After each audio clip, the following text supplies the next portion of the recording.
చౌదరి గారు, అన్నా మీకు అభినందనలు. కొత్త బ్యానర్ స్టార్ట్ చేసినందుకు శుభాశీస్సులు. Thank you. బొమ్మరిల్లు బ్యానరు మార్చడానికి కారణం ఏంటి? బొమ్మరిల్లు బ్యానర్ మార్చిందని ఎవరు చెప్పారు? ఫస్ట్ అంటే ఈ న్యూ టాలెంట్ రోడ్స్ అనే బ్యానర్, కొత్త బ్యానర్ స్టార్ట్ చేశారు కదా. బొమ్మరిల్లు బ్యానర్కి ప్రొడ్యూసర్ నేను. ఓకే, నేను ఓన్లీ దీనికి కూలీ పని చేస్తున్నానన్నా. ఓకే. వినాయకరావు గారు, మీరు అల్లూరు సీతారామరాజు ఊటీలో షూటింగ్ వెళ్ళి రామారావు గారిని ప్రశ్నించారు, రాజకీయాల్లోకి వచ్చారు. మీరు కొత్త ప్రశ్న వేస్తూ నన్ను దేనికి పంపిద్దామని చూస్తున్నారు. అయితే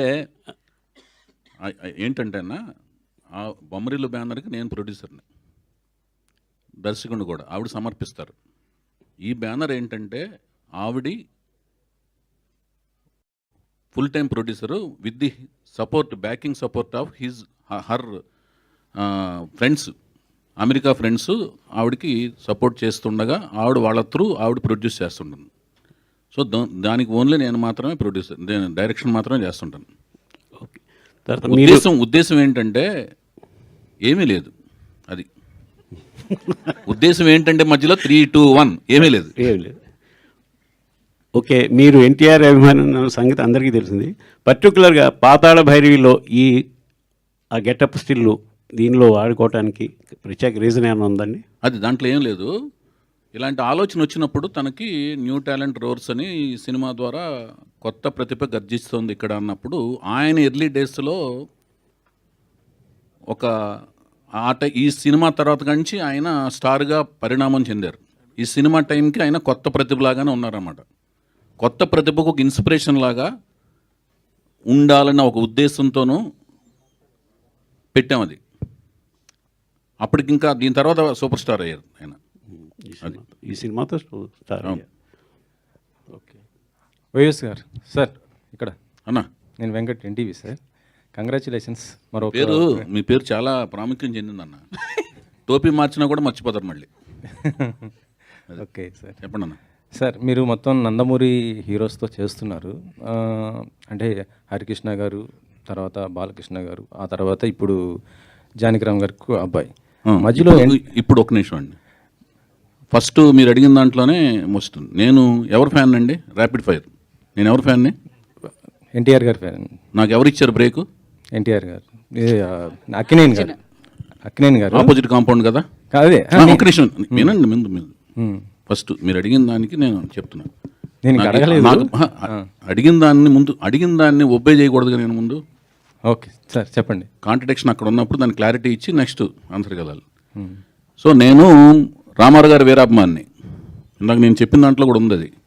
అగ్నిపుత్రుడు సినిమా పనిచేస్తున్నప్పుడు అక్కినేని నాగేశ్వరరావుతో పరుచూరు గోపాలకృష్ణ గారు డైలాగ్స్ రాయటకు వచ్చినప్పుడు 175 days రామారావు గారికి ఎక్కువ, నాగేశ్వరరావుకి ఎక్కువ అనే డిస్కషన్ వచ్చినప్పుడు ఎవరికి ఎక్కువ అనే సినిమాల విషయంలో నాగేశ్వరరావు గారితో అన్నపూర్ణ స్టూడియో సెట్స్లో బయట విరామం సమయంలో మాట్లాడుతూ డిస్కస్ చేస్తూ వాదోపవాదాలు చేస్తుండేవాళ్ళం. అవన్నీ ఆయనకి తెలుసు, నాగార్జున గారికి తెలుసు. నేను రామారావు గారి అభిమాన్ని. తర్వాత బాలకృష్ణ గారికి అభిమాన సంఘాలకి లెటర్స్ కూడా, బాలకృష్ణ గారికి అభిమాన సంఘం పెట్టి మద్రాసు వెళ్ళి అభిమాన సంఘం లెటర్స్ అన్ని కూడా నేను కండక్ట్ చేశానన్న విషయం తెలుసు. సో వాళ్ళు నాగార్జున గారు అవకాశం ఇచ్చారు నాకు. తర్వాత నాగార్జున గారే హీరోగా అవకాశం ఇచ్చారు. తర్వాత నేను సొంత బ్యానర్ పెట్టుకుని అప్పుడు నేను వెళ్ళి హరికృష్ణ గారితో సినిమా తీసా. తర్వాత నాకు ఎవరు అవకాశం ఇచ్చారని మూడో సినిమా మహేష్ బాబు ఇచ్చారు. నేను గుడివాళ్ళు ఎవరితో గొడవ పడుతుండేవాడిని అండి, కృష్ణ గారి ఫ్యాన్స్తో గొడవ పడుతుండేవాడిని, కొట్టుకుంటుండేవాళ్ళం. అందుకని ఆ ప్రశ్నలో సగం బేస్ లేదు. నాకు వచ్చిన మీరు పూర్తిగా వింటే అప్పుడు నేను చెప్తాను సార్. ఇప్పుడు నేను అడిగేది ఏంటంటే, హరికృష్ణ గారితో చేశారు, బాలకృష్ణ గారితో చేశారు, వీళ్ళిద్దరితో కూడా చేశాను కదా ముందు. నాగార్జున గారు. నేను చెప్పేది వినండి సార్, నేను అడిగేది వినండి మీరు. చెప్పండి. ఆ తర్వాత ఇప్పుడు జానకిరామ్ గారు వాళ్ళ అబ్బాయితో చేస్తున్నాను. మధ్యలో జూనియర్ ఎన్టీ గారు మిస్ అయిపోయారు. ఎందుకు అయిపోయారు? మీరు మిస్ చేశారా, లేకపోతే ఆయనకి ఒప్పుకోలేదా, బిజీ అయిపోయి? నేను ఎన్టీఆర్ గారి గురించి అడుగుతున్నాను. నేను చేసేదే సినిమాలు ఒక 1 yearకి 2 yearsకి 3 yearsకి అలా సినిమాలు చేస్తుంటానండి. నాకేంటంటే కథ నేనే రాసుకుంటాను. రాసుకున్న తర్వాత ఆ రాసుకున్న కథకి ఎవరు అవసరం అనుకుంటే వాళ్ళ దగ్గరికి వెళ్ళి అప్రోచ్ అయ్యి సినిమా తీస్తాను. అందుకని ఈ బస్సు దిగి ఇంకో బస్సు వెంటనే ఎక్కేద్దాం అనే తాపత్రయము, కంగారు లేదు లైఫ్లో. నేను ప్రేమ వివాహం చేసుకున్నా. ప్రేమ వివాహం చేసుకున్న తర్వాత ఏమవుద్దండి, భార్య పట్ల విధేయతను, బాధ్యత, కుటుంబం, వాళ్ళతో కూడా సరదాగా తిరుగుతుంటాను. ప్రపంచాన్ని కళ్ళతో చూడటం కంటే కూడా, టీవీలో చూడటం కంటే కూడా కళ్ళతో చూడాలి, కాళ్ళతో నడవాలని అనుకుంటాను ప్రపంచంలో చూసే ప్రదేశాలు. సో అవన్నీ చూస్తూ ప్రపంచంలో అన్నీ తిరుగుతూ నేనే కథ రాసుకుని నేనే సినిమా తీసే ప్రాసెస్లో చాలామంది దగ్గరికి వెళ్ళే అవకాశం తక్కువ. కంటిన్యూటీ ఆఫ్ సినిమాలు చేస్తుంటేనే అందరి దగ్గరికి వెళ్ళాలి. ఇప్పుడు లాహిర్లాగర్ అయిన వెంటనే నేను పెద్ద హీరోల దగ్గరికి వెళ్ళి ట్రై చేయొచ్చు. నేను వెంటనే ఎవరితో తీశానండి, సేతయ్య అని మళ్ళీ హరికృష్ణ గారితో తీశాను.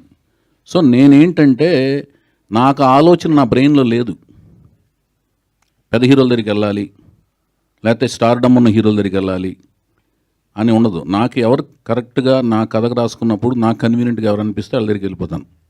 వైవిఎస్ గారు అంటే ఆ వెళ్ళినప్పుడు తారక్ దగ్గరికి ఎందుకు వెళ్ళకూడదు అనేది మీ ప్రశ్న అనమాట. తారక్ దగ్గరికి వెళ్ళాలనే కథ నా ఆలోచనలోకి రాలేదంటున్నాను. కానీ వస్తే ఎన్టీఆర్ వెళ్తాను. గారికి ఇష్టమైన మనవడు జూనియర్ జూనియర్ ఎన్టీఆర్ ఎన్టీఆర్ కదా. కదా. సో మీకు ఎందుకు ఆ థాట్ రాలేదు? ఎన్టీఆర్ గారికి ఇష్టమైన మనవడు అని ఎవరు చెప్పారు? ఆయనే చెప్పారు, ఎవరు? బాలకృష్ణ. కాదు, అదే నేను ఒకటి చెప్తాను, అది రాసుకుని పెద్ద పారాగ్రాఫ్తో ప్రింట్ చేస్తారు రేపు పొద్దున. చెప్పండి. అట్లా కాదండి, నేను చెప్పేది అది కాదు. ఎన్టీ రామారావు గారికి ఇష్టమైన మనవడు అంటే మిగతా మనవాళ్ళు ఇష్టం లేదనా? మీరు బట్ చెప్పేది అందరిలోనే అంటే ఒకరని ఉంటది. సార్ మీరు ఇప్పుడు ఒక క్వశ్చన్ వేసినప్పుడు ఒక సర్టిఫికేట్ ఇవ్వకండి.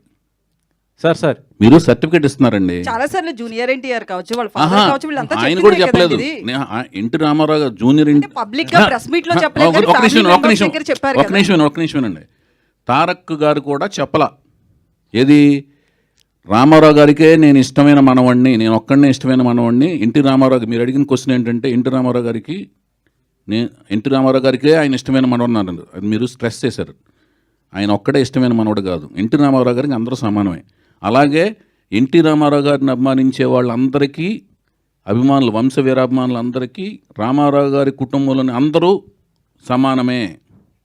కానీ రామారావు గారు తన పేరుని ఈ మనవడికే పెట్టారు. అది ఒకటి మీరు ఆయన పెట్టలేదు, హరికృష్ణ గారు పెట్టారు. లేదు, హరికృష్ణ లేదు, గారు ఎన్టీఆర్ పెట్టినా గారు ఇప్పుడు మీరు పెట్టారు. చెప్పేదనండి, మీరు ఇప్పుడు వినాయకరావు గారు రామారావు గారు పెట్టలేదు.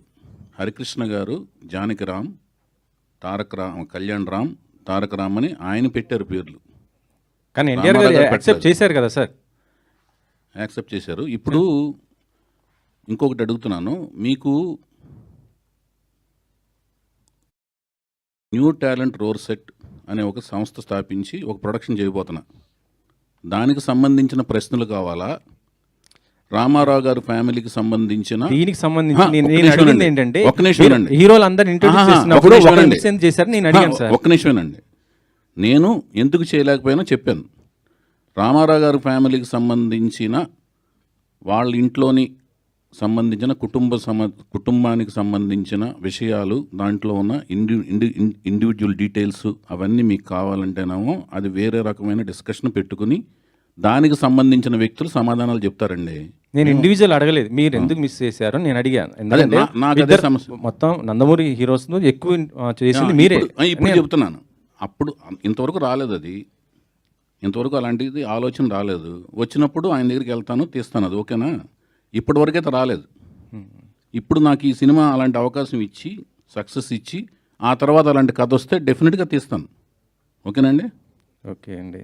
సరే ఇంకో క్వశ్చన్. ఓకే, అది ఓకేనా మీకు? అది కూడా హ్యాపీనా? సంతృప్తి ఉంది అందులో? మీరు అందరితో చేయాలని మేము కోరుకుంటాం సార్. అదే మయ్య చౌదరి గారు, ఇంకో క్వశ్చన్ సార్. మీరు అంటే ఇందాక ఈరోజు మహేష్ గారి బర్త్డే, ఆ బర్త్డే సందర్భంగా అంటే ఆయనతో గతంలో యువరాజ్ సినిమా చేశారు. అప్పుడుగా ఆయన సూపర్ స్టార్ కాదు, కానీ ఇప్పుడు రాజమౌళి గారితో కూడా చేస్తూ ఒక మళ్ళీ ప్యాన్ వరల్డ్ మూవీ చేయబోతున్నంటే అంత గొప్ప స్థాయికి ఎదిగాడు కదా, ఎలా అనిపిస్తుంది? అంటే మీరు అంత ఎక్స్పెక్ట్ చేశారు నేను ఫ్యూచర్లో అంత సార్ అంచేత బియర్డ్ కలర్ చేయడానికి హెయిర్ కలర్ తో సరిపెట్టుకోవడం ఎందుకు? పొందండి బిగిన్ మెన్స్ బియర్డ్ కలర్. ఇది గ్రేస్ ని కవర్ చేస్తుంది నేచురల్ గా మరియు ఇస్తుంది ఎక్కువ dark beard. Begin, go for better. మీరు చాలా ట్రావెల్ చేస్తారు? చాలా తక్కువ. తక్కువ కాదు, చాలా.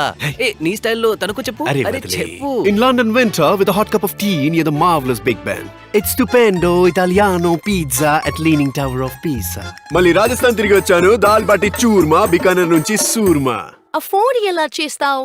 Might Agoda, book now and get a love ride. పొందండి అద్భుతమైన prices across 3.9 million hotels and home stays. Agoda, ప్రపంచాన్ని చూడండి తక్కువ ధరలో. అవుతాడు, నందమూరి వారసుడు అవుతాడని. అట్లాగే మహేష్ బాబుకి కన్ఫర్మ్ చేశారు, ఘట్టమనేని వారసుడు అవుతాడు ఇతను, డెఫినెట్గా సూపర్ స్టార్ అవుతాడని. సో నాకు నా సినిమా యువరాజు సినిమా దొరకటం అనేది నేను చాలా అదృష్టం కింద ఫీల్ అయ్యాను. అతను ఒప్పుకోవటం అనేది, అన్ని సినిమాలు వెయిటింగ్లో ఉంటే అన్ని పక్కన పెట్టి నా పర్సనల్ చాయిస్కి ఒక రిస్క్తో కూడిన ఎలిమెంట్ని ఒప్పుకుని ఆయన సినిమా చేయడం అనేది చాలా గొప్పగా ఫీల్ అయ్యాను. అంతేకాకుండా చాలా అందమైన మనిషి, అంటే కృష్ణుడు అంటే మీసాలు తీసిన పేడి మొహంలా లేకుండా చిరునవ్వుతో ఉన్నట్టుగా అనిపించాలండి. లిప్స్ పోర్షన్ దగ్గర పేడి మొహం తత్వం రాకూడదు. అలా ఉన్న లక్షణాలు ఈయనకు ఉన్న మెండుగా ఉన్నాయి. అందుకని నేను పట్టి మరీగా యువరాజ్ సినిమాలో కృష్ణుడి గడపలో ఆయన ఏంచి రిక్వెస్ట్ చేసి ఆయన ఎంతో ఒప్పించి కృష్ణుడి గడపలో చూసుకున్నాను ఆయన్ని. ఇప్పుడు చాలా సోషల్ నెట్వర్క్స్లో బాగా హల్చల్ అవుతుంది. మహేష్ బాబుని కృష్ణుడి కింద వేస్తే చూడాలని అనుకుంటున్నాం అని. నాకు అప్పుడే అనిపించింది, మీకు అర్థమైంది కదా నేను చెప్పిన లాజిక్ బిహైండ్ దట్.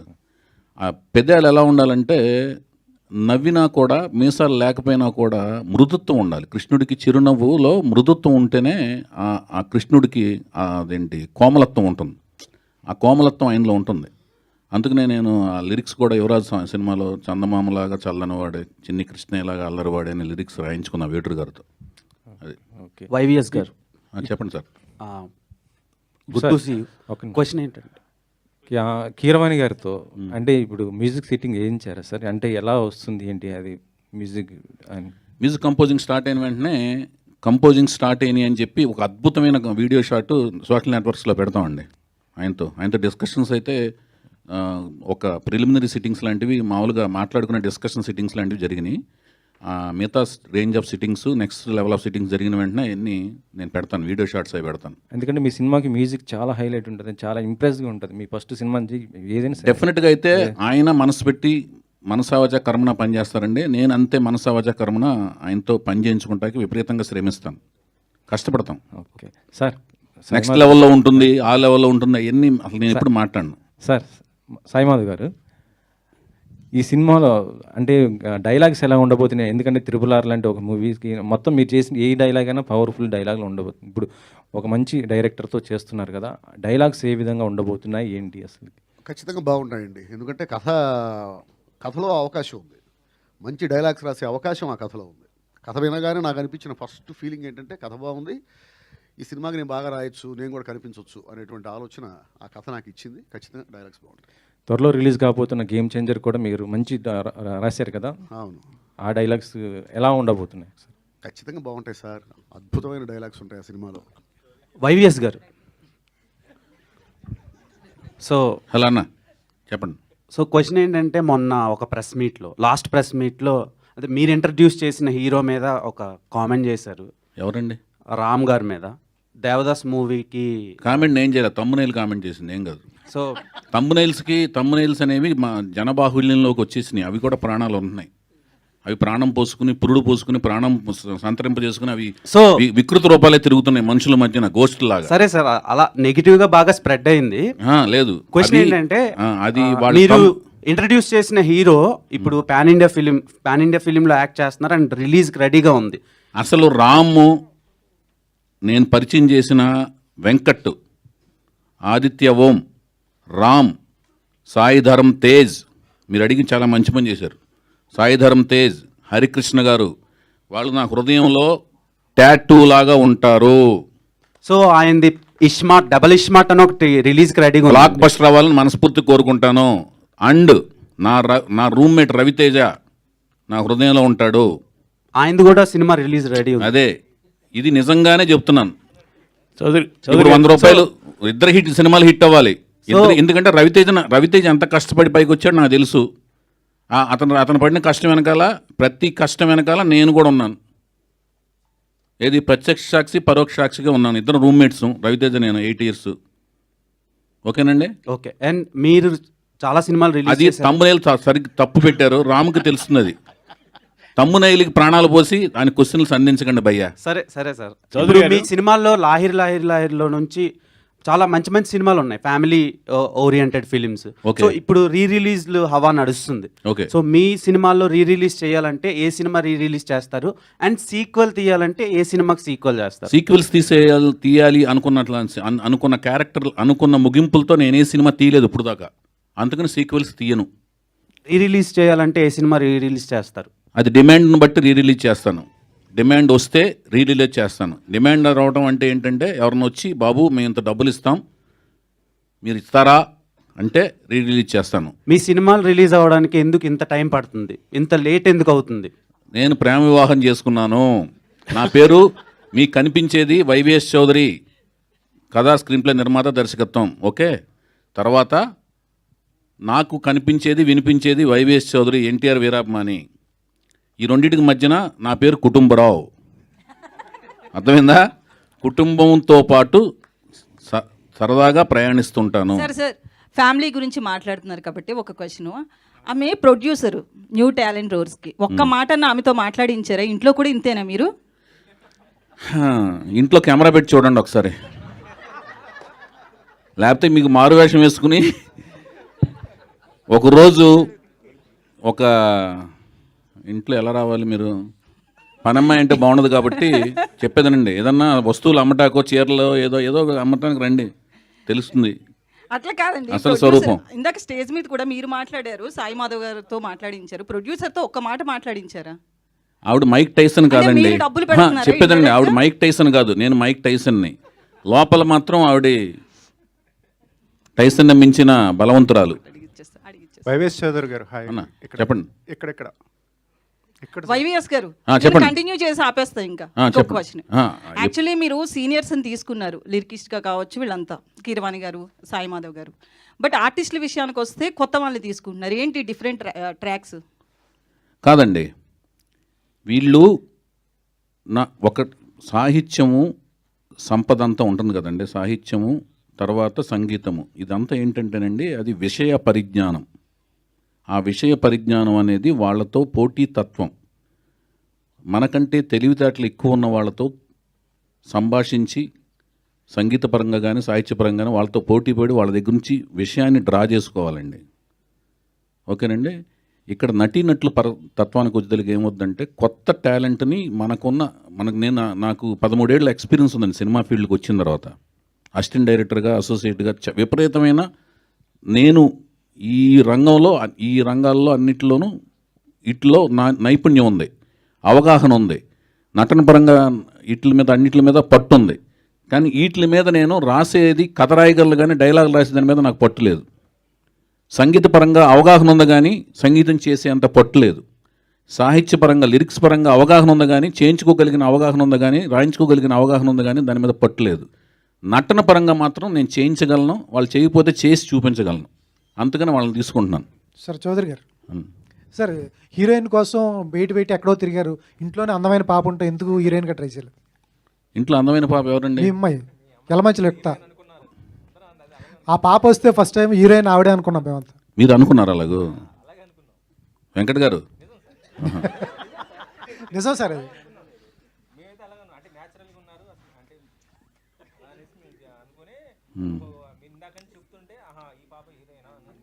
మీరు Q&A పెడితే కుంపట్లో పెడతారన్నమాట. మీరు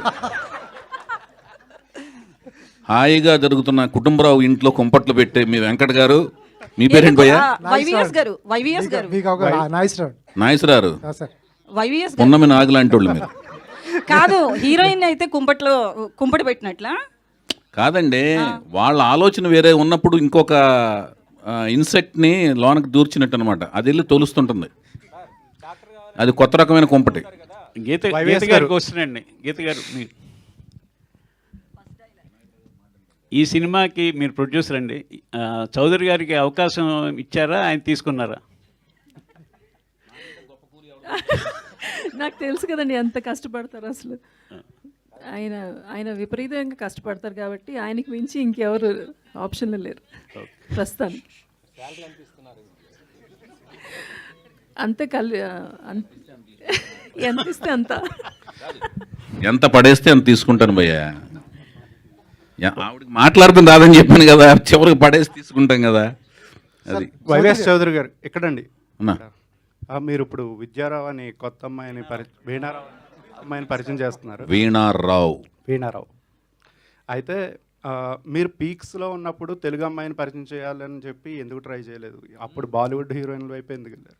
పీక్ అనేది కొలమానం ఏంటి భయ మీకు? అంటే వరుస ఆలోచనలా విజయాలా? వరుస విజయాలు. విజయం అనేది ఆలోచనలు, మన ఆలోచనలు థియేటర్కి వచ్చిన 100 మందిలో 60 మందికి రీచ్ అయితే విజయం భయ, 40 మందికి మాత్రం రీచ్ అయితే అపజయం. అంతేగాని ఆలోచన సరళి అంటే థింకింగ్ ప్యాటర్న్ లేనప్పుడు కాదు. థింకింగ్ ప్యాటర్న్ చురుగ్గా ఉంది, మనం ఆలోచించింది రీచ్ కాలేదు అంటే ఏంటంటే దాని అర్థం ఏంటంటే మనం ఆలోచిస్తున్నామా లేదా, జడత్వం ఉందా లేదా అనేది మెయిన్. ఆలోచించాం. ఫెయిల్యూర్కి సక్సెస్కి ఫెయిల్యూర్కి ఒకే కృషి చేస్తాం. బేసిక్గా కృషి చేస్తున్నాడా ఇతను, లేజీ ఫీల్ అయిపోయాడా, బ్యాడ్ హ్యాబిట్స్కి ప్రో అయి ఉన్నాడా అనేది మెయిన్ అండి. ఫస్ట్ పీక్స్కి అది దానికి క్లారిఫికేషన్ ఇస్తున్నాను. ఇప్పుడు ఎందుకు అనిపించింది, అప్పుడు ఎందుకు అనిపించలేదంటే వరుసగా ఎప్పుడు ఒక మనిషి ఒకేలాగా ఆలోచించడు. ఒక టైం వరకు ఒకలాగా ఆలోచించిన తర్వాత ఆలోచనలో మార్పు వస్తుంది. ఎందుకు ఎప్పుడు మనం వీళ్ళనే ఎందుకు తీసుకోవాలి, మనం ఇలా తీసుకోవచ్చు కదా, అప్పుడైనా వచ్చినందుకు ఆనందపడాలి. కానీ ఇప్పుడు ఎందుకు వచ్చిందని క్వశ్చన్ చేస్తున్నారంటే మీరు క్వశ్చన్ చేయట్లేదు. అప్పుడు కాదు మీరు అడిగిన విధానం ఎలా ఉంది? అయితే ఇంకా కొత్త హీరోయిన్లు అంటే తెలుగు హీరోయిన్లు ఇప్పుడు సక్సెస్ చేయలేనని అపనమ్మకం మీకు ఏమైనా ఉందా? అలాగే సినిమా అయిన తర్వాత క్వశ్చన్ మీట్లో ఏదైనా కనపడినప్పుడు ఎక్కడ అడుగుపోయేది, ఎలాగైనా ఆ అమ్మాయి ప్రోడక్ట్ని ఎలాగైనా సక్సెస్ చేసి చూపిస్తా భయ్యా, అయితే ఆవిడని ఎలాగో సక్సెస్ చేసి చూపిస్తాను.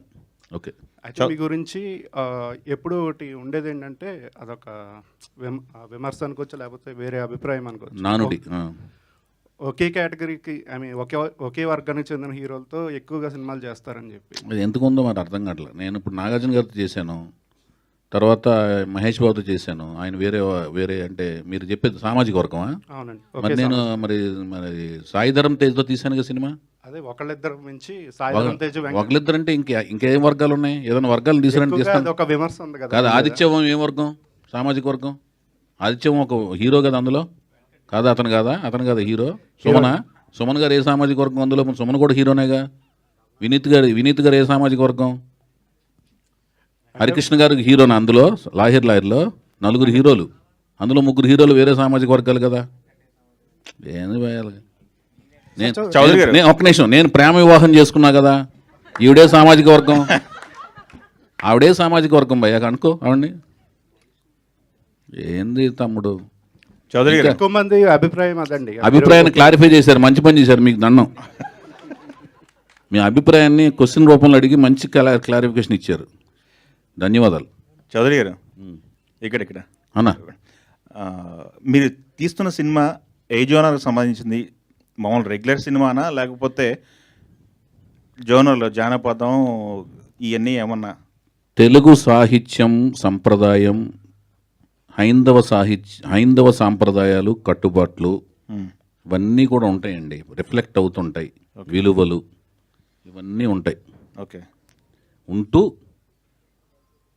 ఒక సంగీతం సాహిత్యం ఉంటూ ఒక రోమాంచితమైన యాక్షన్ సన్నివేశాలు, ఉత్సుకత కొనసాగే సినిమా. దీంట్లోంచి మీరు ఏమి రాసుకోండి అంతే. ఓకే. ఇవన్నీ ఉంటాయి. తెలుగు సినిమానేనా, పాన్ ఇండియా సినిమానా? తెలుగు వరకేనా? తెలుగు సినిమా దాని విస్తృత స్థాయికి వెళ్తుందా లేదా అనేది మేకింగ్ స్థాయిలో మీకు అర్థమవుద్ది. ఓకే, అంతే. బడ్జెట్ ఏమాత్రం పెట్టారు ప్రొడ్యూసర్ గారు? మీకు అన్ని లెక్కలు చెప్తే ఎలా? స్కేల్ అర్థం కావాలిగా. స్కేల్ చిన్న సినిమా చేస్తున్నారు, పెద్ద సినిమా. నేను ఎప్పుడు చిన్న సినిమాలు తీయలేను భయ్యా. చిన్న సినిమాలు అంటే అంటే 1 కోటి రూపాయలు, 2 కోట్లు, 3 కోట్లు, సింగిల్ డిజిట్ సినిమాలు ఎప్పుడు లేదు. అలానే డబుల్ డిజిట్స్తో స్టార్ట్ అయిన మొదటి అంకిల్ సినిమాలు కూడా తీయలేను. చాలా పెద్ద సినిమాలు తీస్తాను. ఓకే. చౌదరి గారు అలా చెప్పండి. మోక్షజ్ఞ గారు ఇంట్రడ్యూస్ అవుతున్నారని తెలిసింది. అవును. మీ దాకా వచ్చిందా సార్ అది? అంటే ప్రాజెక్టా లేకపోతే న్యూసా? న్యూస్ కదా, ప్రాజెక్ట్. లేదు, నాకు కానీ ఆ సినిమాకి ఎప్పటి నుంచో మేమందరం ఆ న్యూస్ కోసం వెయిటింగ్. అది ఒక మంచి కాంబినేషన్ అని నేను చాలా హ్యాపీ ఫీల్ అయ్యాను ఆ న్యూస్. ఎందుకంటే నాకు తెలిసి ఆ న్యూస్ అంటే ఒక కాంబినేషన్ అని నాకు అర్థమైంది. ఆ కాంబినేషన్ అయితే ఎక్సలెంట్ కాంబినేషన్ అని నేను. సార్ ఎన్టీఆర్ గారు అంటే విపరీతమైన అభిమానం, మీకు చాలా ప్రేమ. ఆయన జీవిత చరిత్ర 1, 2 వచ్చినప్పుడు ఆ ఆలోచన నాకు ఎందుకు ముందుగా రాలేదని ఎప్పుడైనా బాధ అనిపించిందా? బాధ ఏమి అనిపించలేదు, నాకు రాలేదనిపించలేదు. నేను ఎప్పటికైనా తీద్దామని మాత్రం నేను లైఫ్లో అనుకున్నాను నేను. అని యుగ పురుషుడు అనే ఒక టైటిల్ని దాదాపు 2000 నుంచి నేను రెన్యువల్ చేసుకుంటూ చాలా ఏళ్ల పాటు రెన్యువల్ చేస్తూనే ఉన్నాను. ఇంకా అనుకున్నాను ఒకప్పుడు చేద్దామని, ఒకప్పుడు అనుకున్నాను ఓకే సార్, యుగ పురుషుడు అని. సార్ మీరు రాఘవేంద్రరావు గారికి అసిస్టెంట్గా చేశారు, తర్వాత దాసరా గారు అంటే మీకు బాగా ఇష్టం, ఒకసారి స్టేజ్ మీద కూడా చెప్పున్నారు. అటువంటిది మీరు రెగ్యులర్గా లవ్ స్టోరీలు, ఇప్పుడు సాహిత్యం ఇవన్నీ చెప్తారు ఈ స్టోరీల్లో. గతంలో మీరు చెప్పినప్పుడు ఆయన తీసిన జానర్ ఆఫ్ మూవీస్ ఎవరు చేయలేదని చెప్పారు, దాసరా గారు జానర్. అటువంటిది మీరు ఎందుకు ట్రై చేయలేదు సార్? ఆయన ఇష్టమైన డైరెక్టర్ అయిన ఉన్నప్పుడు. కాదు ఇప్పుడు సీతారాముల కళ్యాణం చూస్తున్నారనికిను సీతారామరాజుకి సంబంధం లేదు, ఫ్యామిలీ యువరాజుకిను సీతారామరాజుకి సంబంధం లేదు. తర్వాత లాహిర్కిను యువరాజు సీతారామరాజులకు సంబంధం ఉండదు. మీరు చూడండి చెప్తున్నాను, యువరాజులు అసలు ఏమి మహేష్ బాబుతో అటెంప్ట్ చేయాల్సిన ఫిలిం లాగా ఉండదు అలా కదా, అందులో యాక్షన్స్ ఉండవు ఏమి ఉండవు, అలా ప్రయోగాత్మక చిత్రం అది.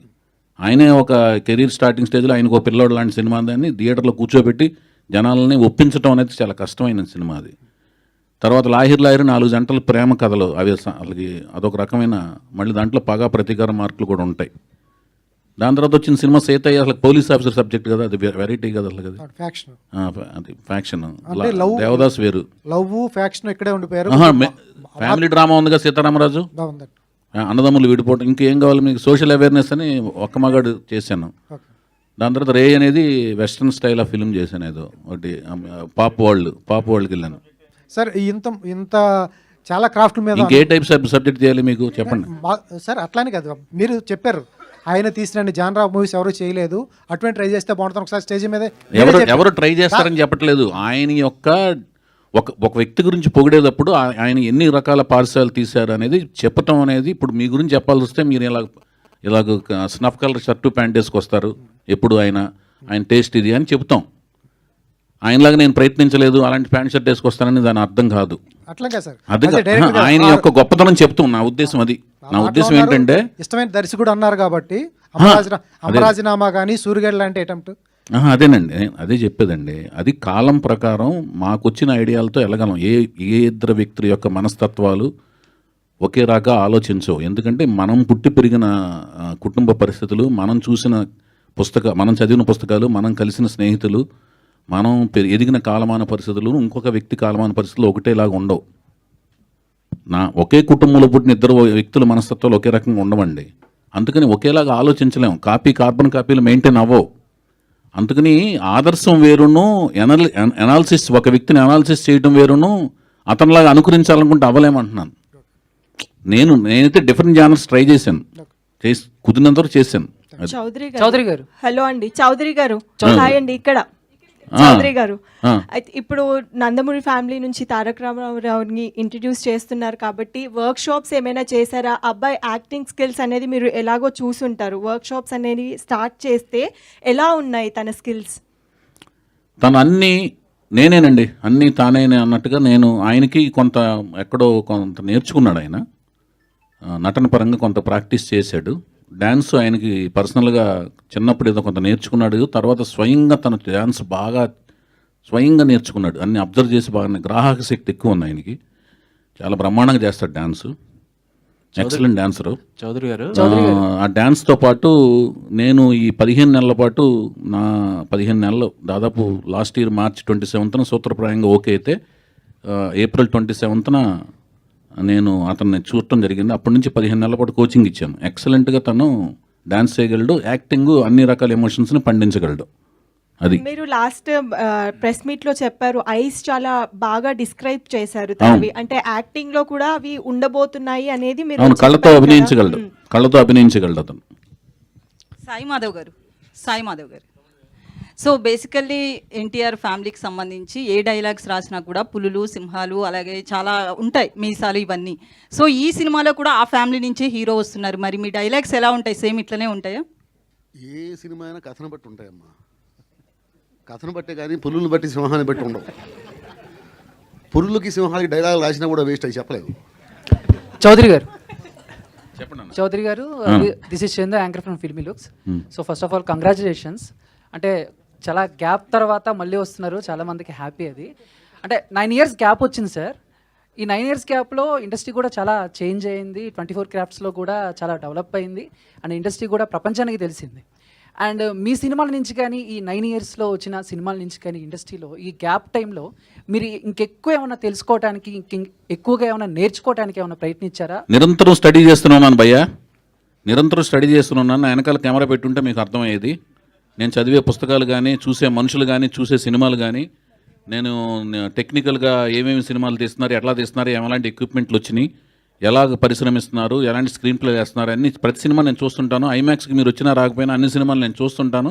దాని వెనకాల అంత స్క్రీన్ ప్లే టర్మ్స్లో వర్క్ చేశారు, దానికి ఎంత లైటింగ్ ప్యాటర్న్స్ ఎలాంటివి మారుతున్నాయి, ఎలాంటి ఎక్విప్మెంట్లు పెట్టి ఏం చేస్తున్నారు అన్నీ నేను నిరంతరం దాని గురించి పరిశ్రమిస్తుంటాను, అన్వేషిస్తుంటాను, తెలుసుకుంటా ప్రయత్నిస్తున్నాను. వైవిఎస్ గారు, థ్యాంక్ యూ అండి, థ్యాంక్ యూ సో మచ్. ఒక్క నిమిషం, పాతాళ భైరవి సినిమాని ఏమైనా సోషలైజ్ చేస్తున్నారా? అదేం లేదండి, అదేం లేదు. చెప్పండి భయ్య. గీత గారు, న్యూ టాలెంటెడ్ రోల్స్ అని పెట్టారు యాక్చువల్గా. మరి మిగతా నటినట్లు వీళ్ళందరూ కొత్త వాళ్ళని పరిచయం చేస్తున్నారు, బట్ డైరెక్టర్గా వైవిఎస్ చౌదరి గారిని మళ్ళీ రీఇంట్రడ్యూస్ చేయడానికి రీజన్ ఏంటి? ఆయనకి మంచి పని, కూలి పనికి ఎవరు చేయగలరు? చౌదరి గారు అంతా ఒకే డైలాగ్ మరోసారి సరికొత్తగా పరిచయం చేస్తున్నారు. అన్నిటికీ సరిపోయే డైలాగ్ అదే.